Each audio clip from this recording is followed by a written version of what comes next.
Yes, 10th class. Today, in this video, we are taking some of the important MCQs of chapter number 15 probability. Okay, इस video 'ਚ ਲਗਭਗ ਮੈਂ ਸਾਰੇ concepts ਨੇ ਜਿਹੜੇ ਤੁਹਾਡੇ ਸਾਰੇ ਕਨਸੈਪਟਸ ਤੋਂ ਬਣਨ ਵਾਲੇ MCQs ਨੇ ਜਿਹੜੇ ਉਹ ਡਿਸਕਸ ਕੀਤੇ ਨੇ। ਠੀਕ ਹੈ, ਸੋ ਸਟਾਰਟ ਕਰਦੇ ਹਾਂ ਆਪਾਂ MCQs।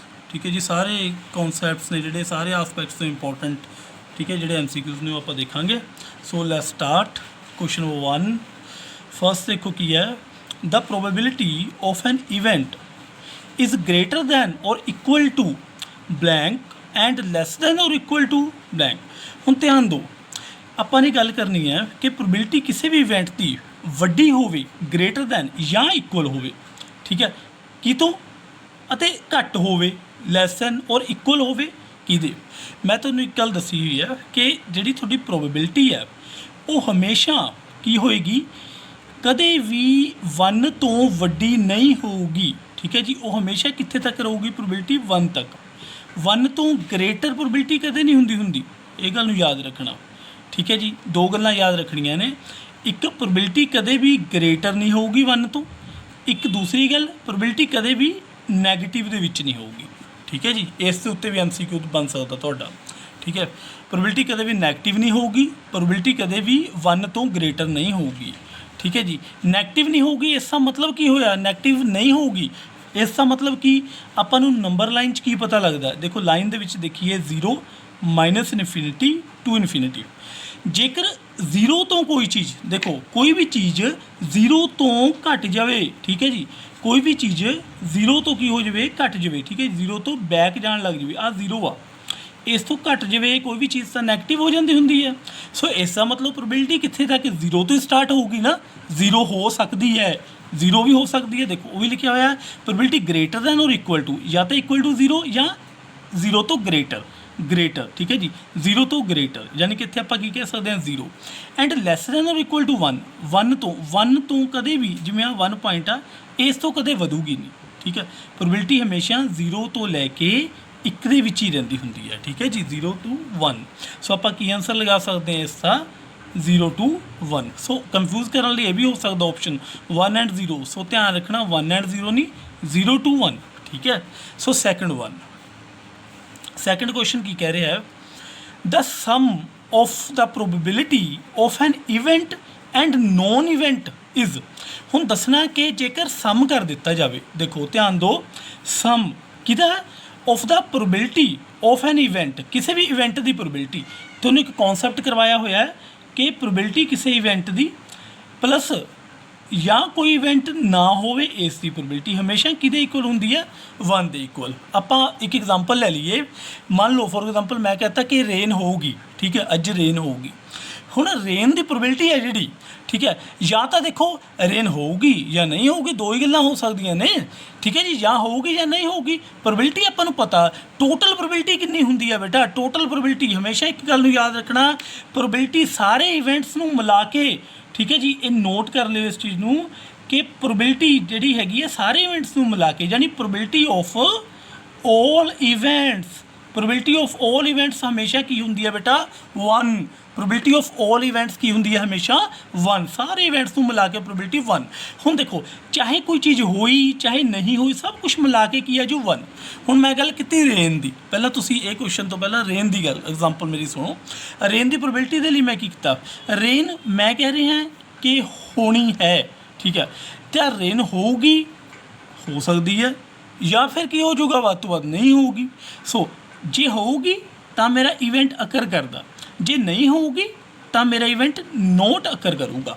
दो ही चीज़ां हो सकदियां ने, तीसरी चीज़ तो नहीं हो सकती, विदी रेन हो विदी ना होवे तो हो नहीं सकता भी पॉसिबिलिटी। एक चीज़ जे रेन नीचे गिर गई तो होगी ही होगी बेटा, नहीं तो फिर बिल्कुल नहीं होगी। सो सारे नूं टोटल करांगे तो मेरी प्रोबेबिलिटी कितनी बनेगी, हमेशा 1। सो प्लस करके, सो प्रोबेबिलिटी कोई भी चीज़ होनी है या फिर नहीं होनी, सारा कुछ मिला के वो प्रोबेबिलिटी 1 होंदी है। सो यही क्वेश्चन दे विच किया गया कि the sum of the probability of an event and non event, कुछ होया कुछ नहीं होया, सारा कुछ मिला के की हो जाऊगा बेटा ਤਾਂ ਤੁਸੀਂ ਹੁਣ ਆਨਸਰ ਕਰ ਸਕਦੇ ਹੋ ਬੀ ਇਜ਼ ਯੂਅਰ ਆਨਸਰ। ਠੀਕ ਹੈ, ਇਹ ਵੀ ਇੱਕ ਤਰੀਕੇ ਨਾਲ ਤੁਹਾਡਾ MCQ ਬਣ ਗਿਆ ਬੇਟਾ ਕਿ probability of all events is 1। ਠੀਕ ਹੈ, ਇੱਥੇ ਮੈਂ ਲਿਖਿਆ ਹੋਇਆ ਕਿ ਇਵੈਂਟ ਐਂਡ ਨੋਨ ਇਵੈਂਟ, ਠੀਕ ਹੈ, sum of the probability of event and non event that is 1। ਠੀਕ ਹੈ ਜੀ, and probability of all events is also 1। Okay, ਹੁਣ ਆਪਾਂ ਦੇਖਦੇ ਹਾਂ ਕੁਐਸਚਨ ਨੰਬਰ 3 ਕੁਐਸਚਨ ਕੀ ਕਹਿ ਰਿਹਾ, ਵਟ is the probability that a number selected from the numbers 1 to 3 so on up to 15, यानी कि जेकर ਆਪਾਂ 1 ਤੋਂ ਤੁਰ ਕੇ 15 तक जाइए बेटा 15 तक जाइए ਤਾਂ ਕੀ ਪਤਾ ਕਰਨਾ ਹੈ, what is the probability that a number selected from 1 to 15 is a multiple of 4, ਕਿ ਇਹ ਜਿਹਾ ਨੰਬਰ ਸਿਲੈਕਟ ਕਰੋ ਜਿਹੜਾ 4 ਦਾ ਕੀ ਹੋਵੇ ਬੇਟਾ ਮਲਟੀਪਲ। ਹੁਣ ਮੈਂ ਸਾਰੇ ਨੰਬਰਸ ਲਿਖ ਦਿੰਦਾ, ठीक है जी, 1 2 3 4 5 6 7 8 9 10 11 12 13 14 ਐਂਡ 15। ਹੁਣ ਧਿਆਨ ਦਿਓ, ਆਪਾਂ ਨੂੰ ਇੱਕ ਗੱਲ ਦਾ ਪਤਾ, ਪ੍ਰੋਬੇਬਿਲਿਟੀ ਦਾ ਫਾਰਮੂਲਾ ਕੀ ਹੁੰਦਾ ਐਕਚੁਅਲ ਦੇ ਵਿੱਚ। ਪ੍ਰੋਬੇਬਿਲਿਟੀ ਹਮੇਸ਼ਾ ਕਿਸ ਦੇ ਇਕੁਅਲ ਹੁੰਦੀ ਹੈ ਰਾਜੇ, ਕੋਈ ਵੀ ਇਵੈਂਟ ਦੀ ਪ੍ਰੋਬੇਬਿਲਿਟੀ ਦੇ ਲਈ ਆਪਾਂ ਕੀ ਲਿਖਦੇ ਹੁੰਦੇ ਆ, ਪਹਿਲਾਂ ਇਹ ਚੀਜ਼ ਨੂੰ ਧਿਆਨ ਦਿਓ, number of favourable cases, number of favourable cases या आउटकम्स, ठीक है जी, over number of total outcomes या total cases, number of favourable cases, number of total cases. So सारिਆਂ ਨੂੰ ਆਪਾਂ ਕੀ ਕਰ ਦਿੰਦੇ ਹਾਂ ਡਿਵਾਈਡ, ਯਾਨੀ ਜਿਹੜਾ ਇਵੈਂਟ ਹੁੰਦਾ ਉਹ ਨੀਚੇ ਸਾਰੇ ਕੇਸਿਸ। ਸੋ ਹੁਣ ਇਸ ਦੇ ਵਿੱਚ ਦੇਖੋ, ਧਿਆਨ ਦਿਓ, ਇਸ ਦੇ ਵਿੱਚ ਆਪਾਂ ਕੀ ਦੇਖ ਰਹੇ ਹਾਂ ਕਿ ਤੁਹਾਡੇ ਕੋਲ ਮਲਟੀਪਲ ਆਫ 4 ਹੋਣਾ ਚਾਹੀਦਾ। ਕੁਐਸਚਨ 'ਚ ਇਹੀ ਗੱਲ ਕਹੀ ਹੈ, what is the probability that a number selected from the numbers 1 to 15, ਯਾਨੀ ਕਿ ਇਹ ਨੰਬਰਸ 'ਚੋਂ ਇਹੋ ਜਿਹਾ ਨੰਬਰ ਸਿਲੈਕਟ ਕਰੋ ਅਤੇ ਉਹਦੀ ਪ੍ਰੋਬੇਬਿਲਿਟੀ ਪਤਾ ਕਰੋ ਜਿਹੜਾ ਕਿਹਦਾ ਮਲਟੀਪਲ ਹੋਵੇ ਬੇਟਾ 4 ਦਾ। ਸੋ 4 ਦੇ ਮਲਟੀਪਲ ਦਾ ਮਤਲਬ ਜਿਹੜਾ 4 ਦੇ ਟੇਬਲ 'ਤੇ ਡਿਵਾਈਡ ਹੋ ਸਕੇ, ਐਵੇਂ ਬੋਲ ਸਕਦੇ ਹਾਂ। ਸੋ ਇੱਕ 4 ਇਟਸੈਲਫ ਹੈ, ਇੱਕ ਬੱਚੇ 8 ਹੋਰ ਆ ਤਾਂ ਨਹੀਂ 4 'ਤੇ ਡਿਵਾਈਡ ਹੋ ਰਹੇ, ਉਸ ਤੋਂ ਬਾਅਦ 12। ਸੋ ਚੌਥੀ ਕੋਈ ਟਰਮ ਦਿਖਦੀ ਹੈ ਆਪਾਂ ਨੂੰ, ਨੋ। ਸੋ ਆਪਾਂ ਕੀ ਕਹਿ ਸਕਦੇ ਹਾਂ ਇੱਥੇ ਕਿ ਤੁਹਾਡੇ ਕੋਲ ਨੰਬਰ ਆਫ ਫੇਵਰੇਬਲ ਕੇਸਿਸ ਕਿੰਨੇ ਹੋ ਗਏ ਬੇਟਾ, ਫੇਵਰੇਬਲ ਕੇਸਿਸ 1 2 ਐਂਡ 3 ਹੋ ਗਏ ਬਿਲਕੁਲ। ਉਸ ਤੋਂ ਬਾਅਦ ਨੰਬਰ ਆਫ ਟੋਟਲ ਕੇਸਿਸ, ਕਿੰਨੇ ਨੰਬਰ ਦਿੱਤੇ ਹੋਏ ਨੇ ਬੇਟਾ, ਟੋਟਲ ਸਾਰੇ ਲੈਣੇ ਆ, ਦੈਟ ਆਰ 15। ਸੋ 15 ਨੰਬਰ ਨੇ ਨਾ ਟੋਟਲ, ਸੋ 15 ਲਿਖ ਦਾਂਗੇ। ਹੁਣ ਦੇਖੋ 3/15 ਦਿਖਦਾ ਪਿਆ ਤੁਹਾਨੂੰ ਆਪਸ਼ਨ 'ਚ ਕਿਤੇ, ਬਿਲਕੁਲ ਨਹੀਂ ਦਿਖ ਰਿਹਾ ਮੈਨੂੰ, ਠੀਕ ਹੈ ਜੀ। ਸੋ 3/15 ਦਾ ਮਤਲਬ ਕੀ ਹੁੰਦਾ ਹੈ, 3 ਨੂੰ 15 ਤੇ ਡਿਵਾਈਡ ਕਰਵਾ ਲਓ ਬੇਟਾ, 3 1 ਦਾ 3 and 3 5 the 15। So 1/5। So answer ਕੀ ਆ ਜਾਊਗਾ ਬੇਟਾ 1/5। ਸੋ ਆਵਰ ਆਂਸਰ ਇਜ਼ ਏ। ਸੋ ਇਹ ਆਂਸਰ ਹੋ ਗਿਆ, ਠੀਕ ਹੈ ਜੀ। ਹੁਣ ਨੈਕਸਟ ਕੁਐਸਚਨ ਦੇਖਦੇ ਹਾਂ, ਕੁਐਸਚਨ ਨੰਬਰ 4। ਕੁਐਸਚਨ ਨੰਬਰ 4 ਦੇਖੋ, ਇਹ ਕੀ ਕਹਿ ਰਿਹਾ ਹੈ, the probability that it will rain tomorrow is 0.85। What is the probability that it will not rain tomorrow. ਦੇਖੋ ਦੋ ਚੀਜ਼ਾਂ ਧਿਆਨ 'ਚ ਰੱਖਣੀਆਂ ਬੇਟਾ, the probability it will rain tomorrow, ਇੱਕ ਗੱਲ ਕਹੀ ਰੇਨ ਟਮੋਰੋ, ਉਹਦੀ ਪ੍ਰੋਬੇਬਿਲਿਟੀ ਗਿਵਨ ਹੈ ਰੇਨ ਟਮੋਰੋ। ਰੇਨ ਟਮੋਰੋ ਇਸ ਦਾ ਮਤਲਬ ਕੋਈ ਇਵੈਂਟ ਅਕਰ ਹੋ ਰਿਹਾ ਹੈ, ਕੋਈ ਇਵੈਂਟ ਅਕਰ ਹੋ ਰਿਹਾ ਨਾ, ਹੋ ਰਿਹਾ ਤਾਂ ਉਹਦੀ ਪ੍ਰੋਬੇਬਿਲਿਟੀ ਕਿੰਨੀ ਗਿਵਨ ਹੈ ਬੇਟਾ ਆਪਾਂ ਨੂੰ 0.85। ਸੋ ਪ੍ਰੋਬੇਬਿਲਿਟੀ ਪਤਾ ਕਰੋ, ਵਟ is the probability that it will not rain tomorrow, यानी कोई इवेंट अकर नहीं हो रहा। जेकर नहीं हो रहा नोट ई लिख देंगे आ बेटा, ਉਹਦੀ ਪ੍ਰੋਬੇਬਿਲਿਟੀ ਕੀ ਕਰਨੀ ਆ, फाइंड करनी ਆਪਾਂ ने। So we know the formula very well, ਸਾਨੂੰ अच्छी तरह फार्मूला आंदा बेटा, ਕਿਹੜਾ फार्मूला आंदा ਸਾਨੂੰ ਕਿ ਜਿਹੜਾ ਪ੍ਰੋਬੇਬਿਲਿਟੀ ਆਫ ई यानी इवेंट ਦੇ ਅਕਰਿੰਗ ਦੀ ਤੇ probability of not E not occurring ਦੀ ਪ੍ਰੋਬੇਬਿਲਿਟੀ ਦੋਹਾਂ ਦਾ ਸਮ ਆ ਜਿਹੜਾ ਕੀ ਹੁੰਦਾ 1 ਹੁੰਦਾ ਤਾਂ ਪੁੱਟ ਕਰ ਦੋ ਵੈਲਿਊ, ਪੀ ਈ ਦੀ ਵੈਲਿਊ ਕੀ ਹੈ ਬੱਚੇ 0.85 ਹੈ। So plus probability of not an event E, ਯਾਨੀ ਕਿ it will not rain tomorrow, ਠੀਕ ਹੈ ਜੀ। ਸੋ ਇਕੁਅਲ ਟੂ ਕਿਹਦੇ ਹੋ ਜਾਏਗਾ 1 ਦੇ ਹੋ ਜਾਏਗਾ। ਜੇ 1 ਦੇ ਇਕੁਅਲ ਹੋ ਗਿਆ ਤਾਂ ਬੇਟੇ ਕੀ ਲਿਖ ਸਕਦੇ ਹਾਂ ਆਪਾਂ ਕਿ probability of not E equals to 1। ਆ ਚੀਜ਼ ਹੈ ਜਿਹੜੀ ਇੱਧਰ ਜਾ ਕੇ ਕੀ ਹੋ ਜੂਗੀ ਬੇਟਾ ਮਾਈਨਸ ਹੋ ਜੂਗੀ, ਨੈਗੇਟਿਵ ਹੋ ਜੂਗੀ। ਸੋ ਆਪਾਂ ਕੀ ਲਿਖ ਸਕਦੇ ਹਾਂ 1 ਮਾਈਨਸ 0.85। ਹੁਣ ਇਹਨੂੰ ਮਾਈਨਸ ਵੀ ਕਰਨਾ, ਇੱਕ ਵਾਰ ਸਿੱਖ ਲਓ, ਕਈ ਵਾਰ ਕਨਫਿਊਜ਼ਨ ਹੋ ਜਾਂਦੀ ਹੈ, ਠੀਕ ਹੈ। 1 ਚੋਂ 0.85, 1 ਚੋਂ ਆਪਾਂ ਮਾਈਨਸ ਕਰਨਾ ਬੇਟਾ 0 ਪੁਆਇੰਟ, ਦੇਖੋ ਪੁਆਇੰਟ ਤੋਂ ਬਾਅਦ 2 ਡਿਜਿਟ ਨੇ। ਸੋ ਮੈਂ ਤੁਹਾਨੂੰ ਇਹੀ ਦੱਸੂਗਾ ਕਿ 1 ਤੋਂ ਬਾਅਦ ਵੀ 2 ਡਿਜਿਟ ਲਗਾ ਲਓ ਬੇਟਾ, ਠੀਕ ਹੈ। ਕਨਫਿਊਜ਼ਨ ਹੈ ਜਿਹੜੀ ਉਹ ਦੂਰ ਹੋ ਜਾਏਗੀ ਤੁਹਾਡੀ। ਫਿਰ 85 0.85, ਹੁਣ ਮਾਈਨਸ ਕਰਨਾ ਈਜ਼ੀ ਹੋ ਜਾਊਗਾ ਤੁਹਾਨੂੰ, ਠੀਕ ਹੈ ਜੀ। 10 ਚੋਂ 5 ਆ ਗਏ ਤੁਹਾਡੇ ਕੋਲ 9 ਦਾ, ਦਿਸ ਇਜ਼ 0.15। ਸੋ ਆਂਸਰ 0.15 ਕਿਤੇ ਦਿਖ ਰਿਹਾ ਬੇਟਾ ਤੁਹਾਨੂੰ? ਨੋ, ਐਵੇਂ ਦੀ MCQs ਬਣਨੇ ਆ, ਡਾਇਰੈਕਟਲੀ ਨਹੀਂ ਤੁਹਾਨੂੰ ਆ ਜਾਣਾ ਕਿ 0.15 ਆ ਜਾਏਗਾ ਆंसर। नो नो नो 0.15 दिख नहीं रहा ਤੁਹਾਨੂੰ, ठीक है जी 0.15 नहीं दिख रहा, नो प्रॉब्लम। ਹੁਣ ਆਪਾਂ ਕੀ ਕਰਦੇ ਹਾਂ ਬੱਚੇ, ਇਹਨੂੰ ਡਿਵਾਈਡ ਕਰਵਾ ਲੈਂਦੇ ਆ, ਪੁਆਇੰਟਸ ਨੇ ਜਿਹੜੇ ਡੈਸੀਮਲ ਹੈ ਜਿਹੜਾ ਉਹਨੂੰ, ਠੀਕ ਹੈ, ਬ੍ਰੇਕ ਕਰ ਲੈਂਦੇ ਆ। 0 ਪੁਆਇੰਟ ਦੇਖੋ, ਪੁਆਇੰਟ ਤੋਂ ਬਾਅਦ ਜਿੰਨੇ ਡਿਜਿਟ ਹੁੰਦੇ ਨੇ ਜੇ ਆਪਾਂ ਨੀਚੇ ਉਹਦੇ ਕੀ ਕਰ ਦਈਏ ਬੱਚੇ, ਉਨੀਆਂ ਜ਼ੀਰੋਜ਼ ਲੱਗ ਜਾਂਦੀਆਂ ਹੁੰਦੀਆਂ ਨੇ ਨਾ। ਹੁਣ 1 ਅਤੇ 2 ਡਿਜਿਟਸ ਨੇ, ਯਾਨੀ ਆਪਾਂ ਜੇ ਇਹਨੂੰ ਦੂਸਰੀ ਤਰ੍ਹਾਂ ਲਿਖਣਾ ਹੋਵੇ ਨੰਬਰਸ ਦੀ ਫਾਰਮ 'ਚ 15 ਲਿਖਣਾ ਹੈ ਤਾਂ ਕਿੰਨੀਆਂ ਜ਼ੀਰੋਜ਼ ਲਗਾਉਣੀਆਂ ਪੈਣੀਆਂ ਨੇ, ਨੀਚੇ 2 ਲਗਾਉਣੀਆਂ ਪੈਣੀਆਂ ਨੇ, ਯਾਨੀ ਕਿ 100, ਯਾਨੀ ਕਿ 15/100 ਆ ਗਿਆ। ਹੁਣ ਇਹਨੂੰ ਡਿਵਾਈਡ ਕਰ ਦਿਓ 5 ਤੇ, 5 3 ਦਾ 15 ਬੇਟਾ, ਐਂਡ 5 2 ਦਾ 10, 0 ਦੀ 0 ਆ ਜਾਏਗੀ। ਸੋ 3/20, 3/20 ਦਿਖ ਰਿਹਾ ਕਿਤੇ, ਯੈਸ, ठीक है जी 3/20 आंसर दिख रहा है सानू। So it's our answer. Okay, now question number 5, 5th देखो बेटा किहो जिहा होएगा तुहाडा। हाँ जी, क्वेश्चन नंबर 5 ਦੇ ਵਿੱਚ ਕੀ ਕਿਹਾ ਗਿਆ, the probability that a prime number selected at random from the numbers 1 2 3 4 so on to 35 is. ਹੁਣ प्रोबेबिलिटी पता करनी है बेटा ਆਪਾਂ ਕਿਹਦੀ, ਪ੍ਰਾਈਮ ਨੰਬਰ ਦੀ। प्रोबेबिलिटी ਪ੍ਰਾਈਮ ਨੰਬਰ ਦੀ ਆਪਾਂ ਨੇ ਫਾਈਂਡ ਕਰਨੀ ਹੈ, selected at random from the numbers, ਕਿੰਨੇ ਨੰਬਰਸ ਚੋਂ ਪ੍ਰਾਈਮ ਨੰਬਰ ਦੀ प्रोबेबिलिटी ਪਤਾ ਕਰਨੀ ਹੈ, 1 to 35। ਸੋ 1 to 35 ਚ ਆਪਾਂ ਚੈੱਕ ਕਰਨੇ ਆ ਕਿ ਕਿੰਨੇ ਪ੍ਰਾਈਮ ਨੰਬਰਸ ਨੇ। 1 to 35 ਦੇ ਵਿੱਚ ਆਪਾਂ ਨੇ ਪਤਾ ਕਰਨੇ ਆ ਕਿ ਕਿੰਨੇ ਪ੍ਰਾਈਮ ਨੰਬਰਸ ਨੇ ਟੋਟਲ। ਉਸ ਤੋਂ ਬਾਅਦ ਆਪਣੇ ਕੋਲ प्रोबेबिलिटी ਈਜ਼ਲੀ ਫਾਈਂਡ ਹੋ ਜਾਏਗੀ ਬੇਟਾ। ਨੰਬਰਸ ਨੇ ਜਿਹੜੇ ਉਹ ਲਿਖ ਲੈਂਦੇ ਆ ਆਪਾਂ, ਨੋ ਪ੍ਰੋਬਲਮ। 1 2 3 4 5 6 7 8 9 10 11 12 13 14 15 16 17 18 19 20। हाँ जी बेटा, हुणे प्राइम नंबर्स लिख ले, ठीक है जी। अपन ने 1 to 35 किया सी ना, प्राइम नंबर्स नहीं लिखे, 1 to 35 काउंट लिख ली मैं, ठीक है। 1 to 35 हुण 1 to 35 चो प्राइम लभो।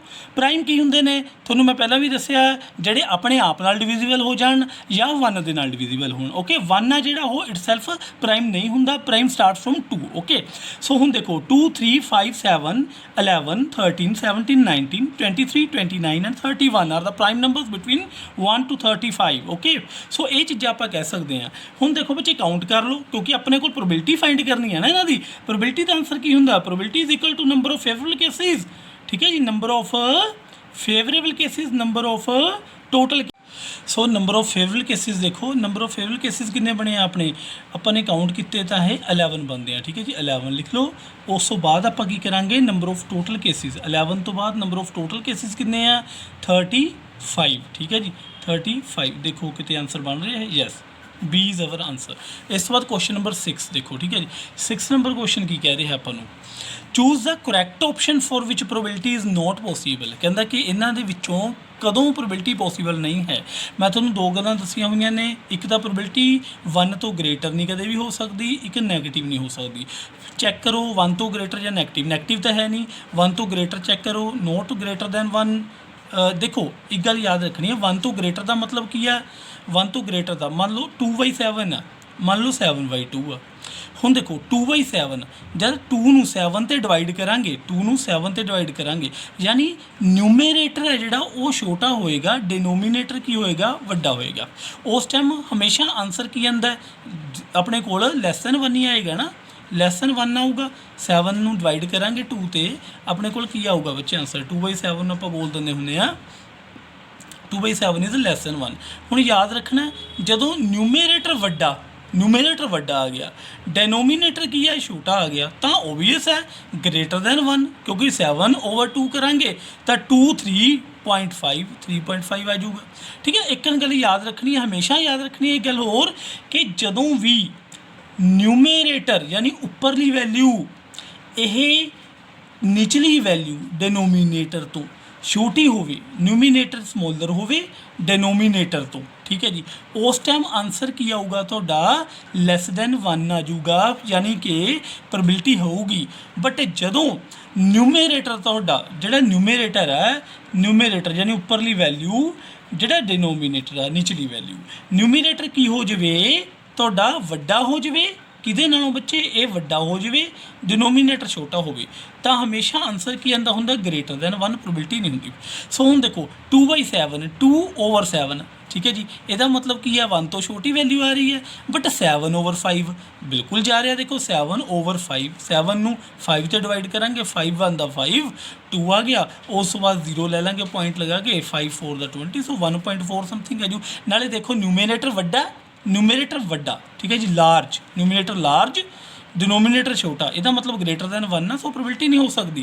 देयरफॉर साडी प्रोबेबिलिटी हुण इत्थे की आऊगी इस केस दे विच, आ प्रोबेबिलिटी नहीं है, आही प्रोबेबिलिटी आ जाएगी। ठीक है, ये केस नूं समझना जरूरी सीगा बेटा। ठीक है जी, next question number 7 now 7 number question देखो, a bag contains 3 red and 2 blue marbles. हुण देखो रैड मार्बल्स कितनियां ने साडे कोल, रैड मार्बल्स कितनियां ने बेटा, रैड मार्बल्स ने 3 ते ब्लू मार्बल्स कितनियां ने मेरे कोल 2, यानी कि टोटल मार्बल्स कितनियां हो गईयां। ठीक है जी, टोटल मार्बल्स ਜਿਹੜੀਆਂ ਹੈਗੀਆਂ ਨੇ ਕਿੰਨੀਆਂ ਹੋ ਗਈਆਂ 3 + 2 5, टोटल 5 मार्बल्स हो गई। A marble is drawn at random, कहता एक रैंडमली मार्बल चक्को। The probability that of drawing a black ball, बहुत ध्यान नाल चीज़ देखो बेटा, ब्लैक बॉल का मतलब की है कि साढ़े कोल है ही नहीं बॉल। ओके, क्योंकि साढ़े कोल की गिवन ने रैड है, एक ब्लू है, ब्लैक बॉल तो नहीं है।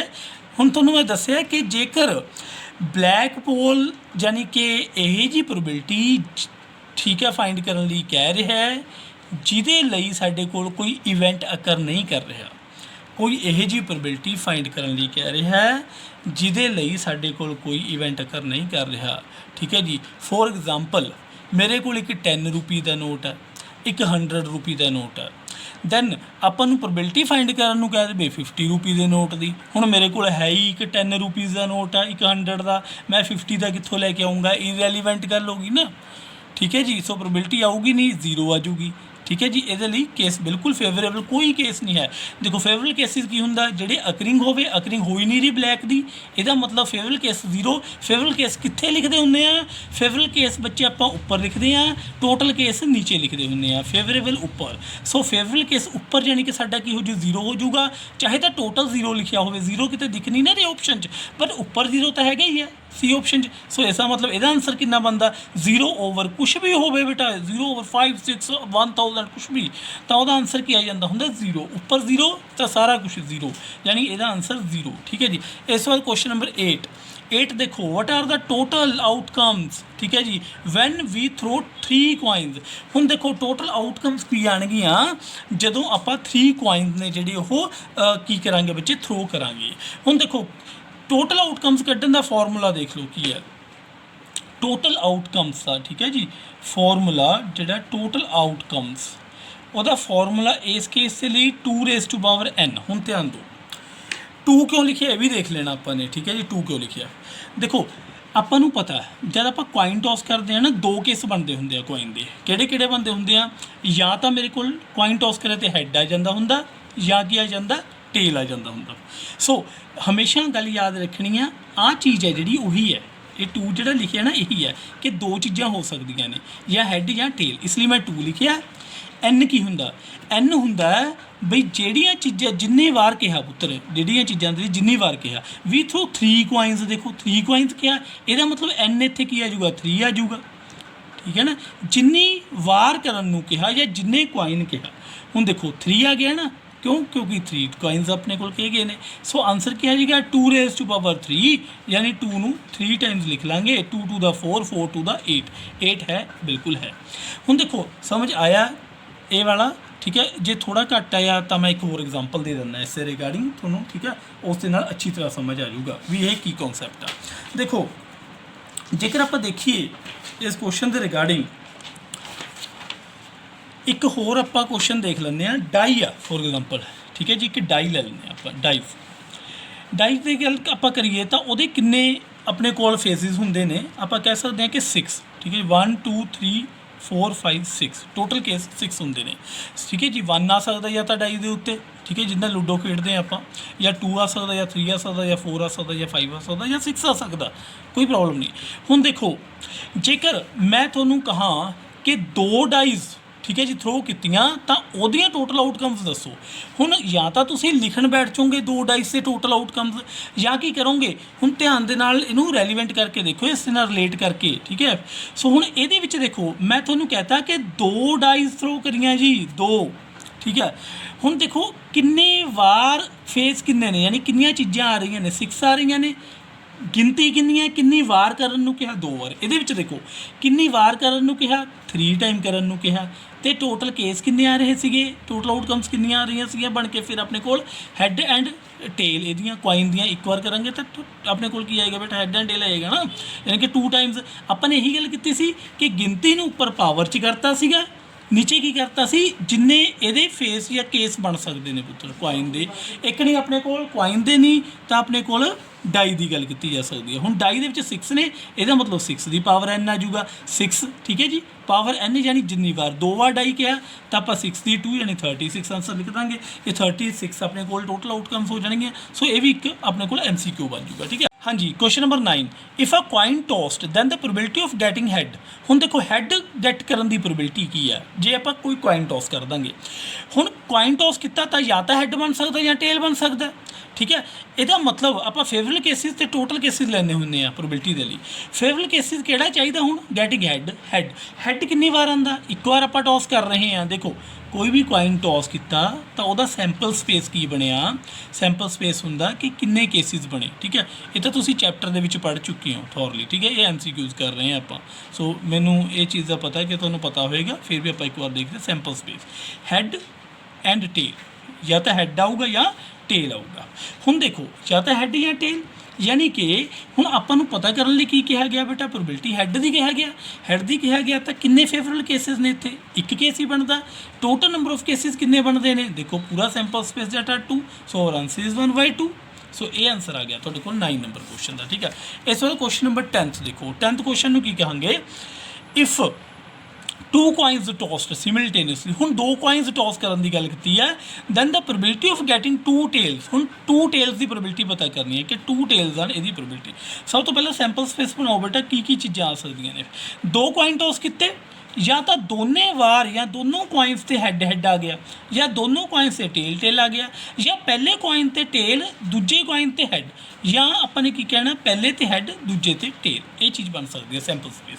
ਸੋ ਹੁਣ ਇਹਦੀ ਪ੍ਰੋਬੇਬਿਲਿਟੀ ਕਿਵੇਂ ਕੱਢਾਂਗੇ, ਦੇਖੋ ਪ੍ਰੋਬੇਬਿਲਿਟੀ ਆਫ ਗੈਟਿੰਗ 2 ਟੇਲਸ ਦੀ ਗੱਲ ਕਰੀ ਜਾਵੇ ਤਾਂ ਇੱਕੋ ਇਹ ਜਿਹਾ ਕੇਸ ਬਣਦਾ ਜਦੋਂ 2 ਟੇਲਸ ਆਣਗੀਆਂ, ਠੀਕ ਹੈ ਜੀ। ਇੱਕੋ ਇਹ ਜਿਹਾ ਕੇਸ ਬਣਦਾ, ਕਿਹੜਾ ਕੇਸ ਹੈ ਬੇਟਾ, ਆਹ ਵਾਲਾ, ਠੀਕ ਹੈ ਜੀ। ਇੱਕੋ ਯਾਨੀ ਕਿ ਮੇਰਾ ਫੇਵਰੇਬਲ ਕੇਸਿਸ ਨੇ ਜਿਹੜੇ ਉਹ ਕਿੰਨੇ ਆ ਗਏ, 1 ਹੀ ਆਊਗਾ। ਬਟ ਮੇਰੇ ਟੋਟਲ ਕੇਸਿਸ ਕਿੰਨੇ ਨੇ ਬੇਟਾ, ਟੋਟਲ ਕੇਸਿਸ 1 2 3 4 ਬਣ ਰਹੇ ਨੇ। ਇਸ ਦਾ ਮਤਲਬ ਮੇਰੇ ਕੋਲ ਜਿਹੜਾ ਵੀ ਆਂਸਰ ਆਏਗਾ ਪ੍ਰੋਬੇਬਿਲਿਟੀ ਦੇ ਲਈ ਉਹ ਕੀ ਆ ਜਾਏਗਾ, favourable upon total cases. Favourable 1 है, टोटल 4 है। सो मेरा आंसर कितना आ जाएगा बेटा, 1/4, ठीक है।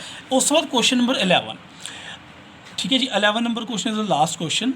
अ die is thrown, find the probability of getting an even number. हुण एक डाई थ्रो की है, सिंगल टाइम की गल कर रहे हैं तो आपने पता करना ईवन नंबर आने की प्रोबेबिलिटी। सो सैंपल स्पेस बनाओ की है इसका, सैंपल स्पेस के 1 2 3 4 5 6 ही आएंगे ना। सो हुण देखो ईवन नंबर्स की गल की जाए, ईवन नंबर कितने ने बेटा, a die is thrown, find the probability of getting even या तो 2 है या 4 है या 6 है, ठीक है। सो हुण आपां गल करिए तो मेरे को फेवरेबल केसिस ईवन नंबर से लेने ने, 1 2 3 बन गए। टोटल केसिस मेरे को कितने बन रहे हैं बेटा, 6 बन रहे हैं। सो मेरे को जो प्रोबेबिलिटी है कितनी बन जाएगी, फेवरेबल डिवाइडेड बाय टोटल, ठीक है, यानी कि 3/6, 3/6, 3 1 दा 3, 3 2 दा 6, यानी कि 1/2 is our answer. So answer is D, ठीक है जी। डी आंसर आ जाएगा थोड़ा, ठीक है जी। दैट्स ऑल, इन्नी MCQs सफिशिएंट है बेटा थोड़ा।